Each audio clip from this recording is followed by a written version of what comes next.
Hello friends, welcome to my channel.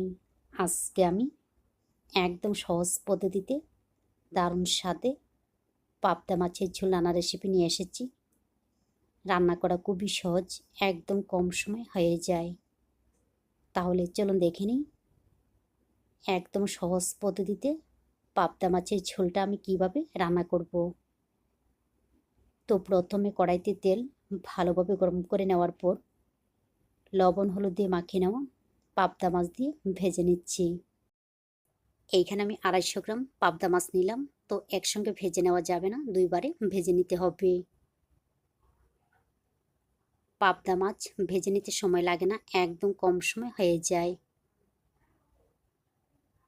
তো পাবদা মাছগুলিকে ভেজে নামিয়ে নেওয়ার পর একই তেলের মধ্যে দিয়ে দেব মাঝখান দিয়ে কেটে নেব 5টা কাঁচা লঙ্কা, দিয়ে দেব কালো জিরা ফোড়ন।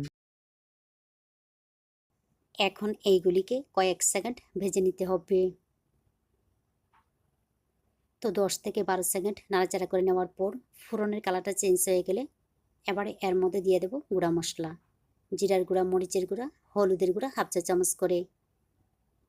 দিয়ে দিচ্ছি সামান্য একটু জল, ঝালটা আপনাদের পছন্দ মতো দিয়ে দেবেন।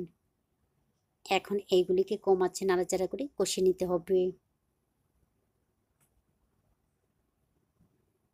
তো মশলাগুলিকে ভালোভাবে কষিয়ে নেওয়ার পর এবারে এর মধ্যে দিয়ে দেব লম্বা করে কেটে নেওয়া একটা টমেটো।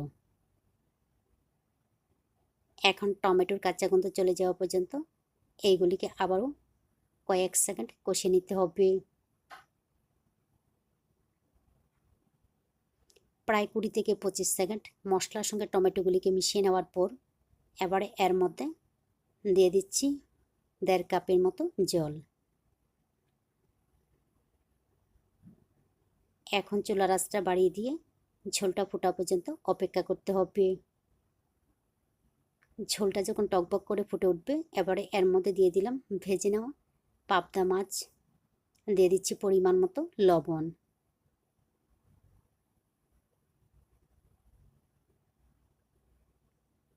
ঝোলের সঙ্গে মাছগুলিকে হালকাভাবে মিশিয়ে নেওয়ার পর ঢাকনা দিয়ে রান্না করব।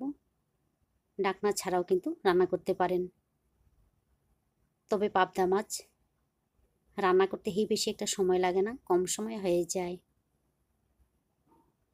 তো টমেটোগুলিও কিন্তু সিদ্ধ হয়ে গেছে, তবে একদম গলে যাবে না, এইভাবেই থাকবে। এইভাবেই টমেটোগুলি থাকলে ভালো লাগে। তারপর এর মধ্যে দিয়ে দেব কিছুটা ধনিয়া পাতা কুচি। ধনিয়া পাতাটা যদি হাতের কাছে না থাকে তাহলে না দিয়েও কিন্তু রান্না করা যাবে, তবে ধনিয়া পাতাটা ব্যবহার করলে এর স্বাদ ভালো আসে।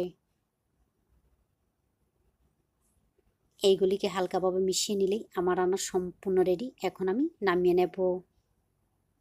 এইভাবে একদম সহজ পদ্ধতিতে পাবদা মাছের ঝোল রান্না করে খেয়ে দেখবেন, ভালো লাগে। ভালো লাগলে অবশ্যই লাইক, শেয়ার এবং সাবস্ক্রাইব করবেন। আপনারা ভালো থাকবেন, সুস্থ থাকবেন আর আমার নিত্য নতুন ভিডিও দেখবেন।